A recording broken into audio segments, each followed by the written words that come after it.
The PS5 and Xbox Series X are coming very soon, and with the Switch being halfway into its life, it's not only suggested that a new and improved Switch should hit the market within the next year, but pretty much mandatory. I've had the Nintendo Switch since day one, and since I've lived throughout the full journey of the Switch's life, I have a list of features that aren't just a want for the Switch Pro, but pretty much a need.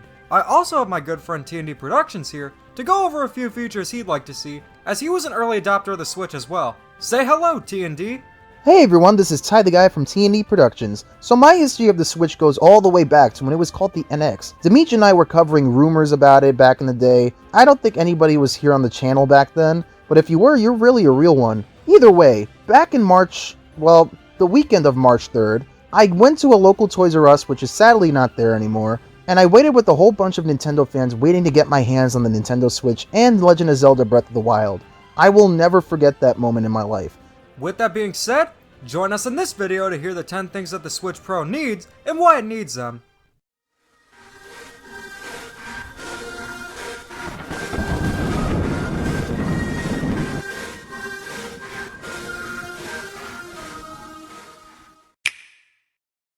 These controllers are suckish! The concept of the Joy-Cons are cool. Having detachable controllers you can pass to a friend and play games with, or detach them and connect them to a grip to make a traditional controller, is a cool concept. Heck, even being able to use them as a Wii Remote is great, but while they look appealing in their bright neon colors and sleek design, looks can be deceptive. These are bad controllers. The biggest problem with them being the fact that they are prone to drifting and other hardware issues. I've had Nintendo controllers that are over a decade, sometimes 2 decades old, that still work like a charm. In fact, I have Game & Watches that are almost 4 decades old that still work like new. Nintendo products used to be known for just how durable and reliable they were. The Joy-Cons, however, will drift because they're designed poorly. I never experienced the drift myself, but it's a very real issue and I feel like my Joy-Cons are a ticking time bomb and will start drifting eventually. So for the Switch Pro, let's fix the Joy-Cons. The first thing I would do is get rid of the bad analog sticks from the original Joy-Cons and replace them with real analog sticks. Once I get the full range of movement, are bigger, and of course don't drift. If they use something similar to that of the Pro Controller, I'd be cool with that. Just for the love of all that is decent, fix the drift. I then would add a hump to the back of the Joy-Cons, which would give players something to grip onto both horizontally and vertically. I would also make them wider. The length is okay, but they should be wider for a more comfortable feel. But the biggest change will be the addition of a modular D-pad. When the Switch was first revealed, I thought the directional buttons would be okay. PlayStation had something similar, and they worked fine. But no, these buttons are not a comfy way of playing any game. But at the same time, it's nice being able to pass a Joy-Con to a friend to play games with. The solution? Add a D-pad that can be removed. The D-pad could click into place where the buttons are for single player, but the D-pad could be detached, revealing the buttons for multiplayer. Hori made a Switch controller that does exactly that. And this way, you'll be getting the best of both worlds. Finally, I'd remove unnecessary features to keep the cost down. $80 is way too expensive for a controller, and although you can purchase one Joy-Con individually, most people are going to get the pair. What I would do is remove the IR camera, which has barely been used in any game. Other than that, everything can stay, and this is how I would improve the Joy-Cons. I think at this point everyone knows the specs of the Nintendo Switch. It's not the most powerful compared to other systems in the market, but guess what? It's still sold and that's great. Ah, the wonders a 720p screen could do for a person with $300 to spare. With this said though, even though Nintendo nowadays haven't really been known to be focused in the power/graphics department, in order to compensate for the native 4K gaming PS5 and Xbox Series X are trying to usher in, Nintendo has to adapt and still keep Nintendo Switch sales up amidst the next generation of consoles. Does this mean Nintendo Switch U? No, it does not, but I digress. I think with the mid-console revision, we need to see some sort of upgrade for the 720p handheld screen. While very good, I can't help but wonder if 1080p at the very least would be the next way to go. I think the benefit of this is that more third parties are able to develop a little easier, at least for on-the-go play, plus a 1080p screen would be the natural evolution from a 720p screen. Higher resolution could better realize creators' intentions without sacrificing too much in order for the Switch to run it well. It is extremely uncommon for a handheld device to have a 720p screen, so 1080p handheld is an absolute must. What else I would suggest is having thinner bezels so viewers could have more viewing space. We have seen smartphones remove the bezels entirely, and with smartphones, that means you'll get an ugly notch for the camera. But with the Switch, there's no camera, so no need for an ugly notch. Ugly! On a final note, I think the Switch Pro could greatly benefit from a glass screen. Plastic scratches very easily with scratches at a level 2, with deeper grooves at a level 3, and for the Switch Pro, a glass screen would be more durable, being scratch resistant and more premium. In 2017, I don't think the Switch needed 4K, but in 2020, it's pretty much a must. The technology nowadays is fairly reasonably priced, and 4K TVs are finally more mainstream. The thing is that Nintendo games for the most part look beautiful in 1080p, but they could look even better in 4K. With the games currently out, upscaling to 4K would work very well. Think of how Game Boy games would display color on the Game Boy Color, albeit somewhat limited, but the newer titles could natively support 4K. That means the games could look better than ever before with more detail, sharper models, colors, and stuff like that. This would mainly benefit third-party developers. If the power is similar to that of the PS4 Pro or Xbox One X, I could definitely see more third-party developers coming to the Switch. Third-party support has already been great, and it'd be even better with a more powerful system. One of the issues that occurred during the launch of the Switch, besides overheating and loud fan noises, good times indeed, was the dock. The dock allows you to convert your image onto the big screen. That's all there is to it besides a few USB ports. So, what exactly happened? Well, the design of the dock isn't exactly well tailored to the Switch's vents. It's also important to point out that the inside of the dock and the Switch screen are made of plastic. And what happens when you rub plastic with plastic? Scratches. I have had a dock sleeve for my Switch for 3 years, and it protects the screen pretty well, but I shouldn't have to go out of my way to buy something that the Switch should already have. I know some people out there like their scratches on their Switch, but 99.9% of people don't. So how could we fix this? Nintendo could go for the toaster-style dock with some rubber bumpers or felt that wouldn't scratch the screen, though if we're using glass for a screen, the plastic couldn't scratch it. But another idea is to have a Wii U charging cradle-style dock where the screen doesn't even need to be in the dock. So essentially, it would be the dock with one side removed. The fact of the matter is, the Switch's screen shouldn't be scratched by the dock. A dock revision is a must. This is something that shouldn't be exclusive to the Switch Pro, but I find it so important that I'm gonna bring it up. The Switch has the absolutely ridiculous issue of not having legacy content. Besides a few NES and SNES games, arcade titles, Wii U ports, and 3D All-Stars, there's nothing.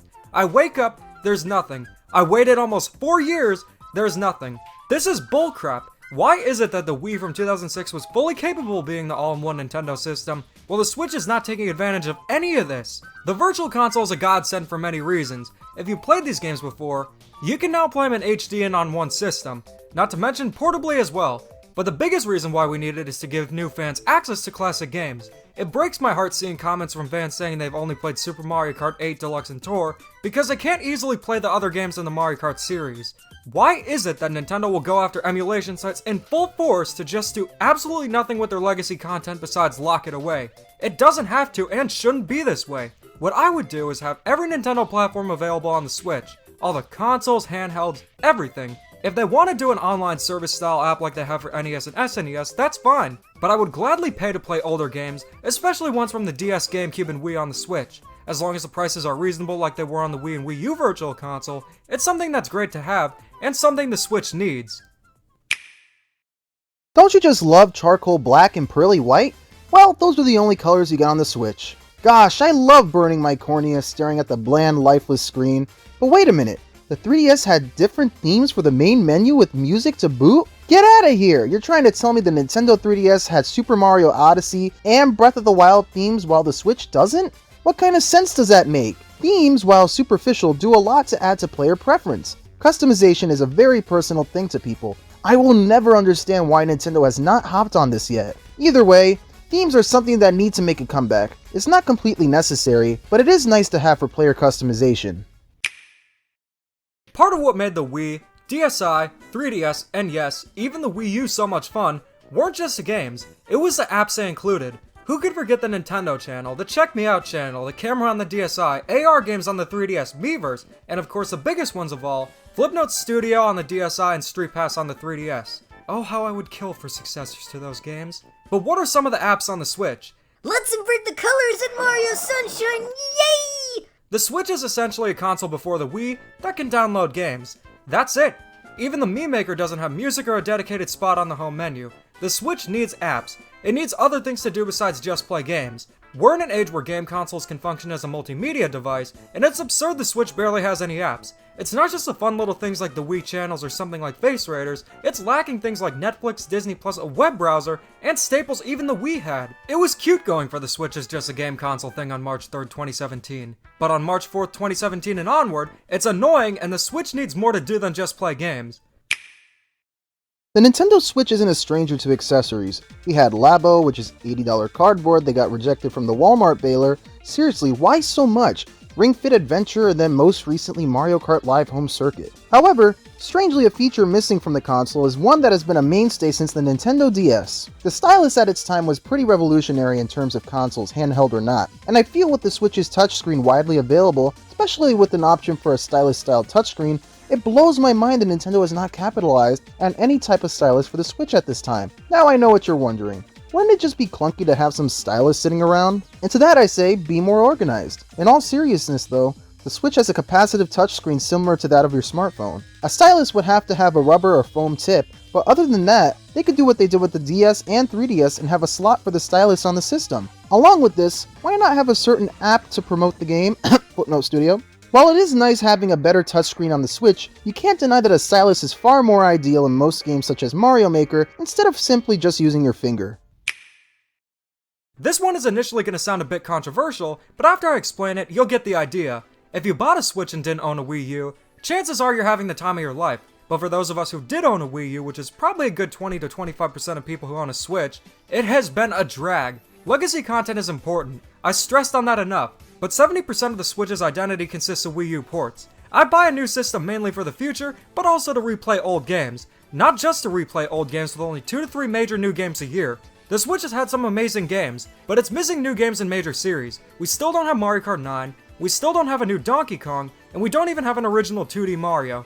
That is unless you count Mario Maker 2. Even series right at home on the Switch like WarioWare and Land, Pikmin, and Rhythm Heaven have failed to see new entries on the Switch. It's been almost 4 years and we still don't have Mario Kart 9.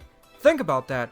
I'm honestly ready for the Switch too. But I know many people would feel cheated getting a new system, only to have another one released shortly after. That's getting all the new games. So what's the solution? Having a Game Boy Color style platform. The Game Boy Color was a hybrid of an upgrade and a new platform. You had the black Game Boy Color cartridges that were backwards compatible with the original Game Boy, but were enhanced and in full color on the Game Boy Color.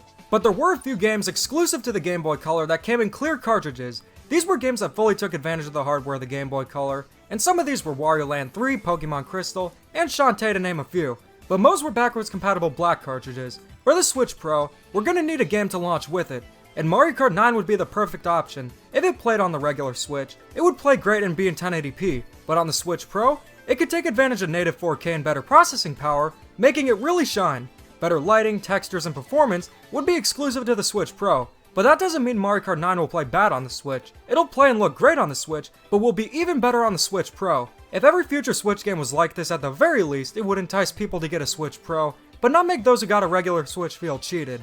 It's a win-win for everyone. The newer version of the Switch kind of addressed this issue already, but why settle for 5 to 6 hours when you could have double? Yeah, that's right. I'm advocating for 10 to 12 hours of battery life for handheld mode. I think the processor for this new Switch would be able to account for this, and would lead to longer amounts of time for people to play on the go. When people are on the go again, that is. This would benefit plane rides, train rides, and so much more beyond that. 10 to 12 hours I don't think is asking for too much for the next Switch. Let's make it happen. So there you have it. Here's some of our ideas that we want to see on the Switch Pro. I feel like the Switch could really improve in a lot of ways, and these are just some suggestions. But what do you guys think? What would you like to see on the Switch Pro? Anyways, thanks for watching and keep calm and dada on.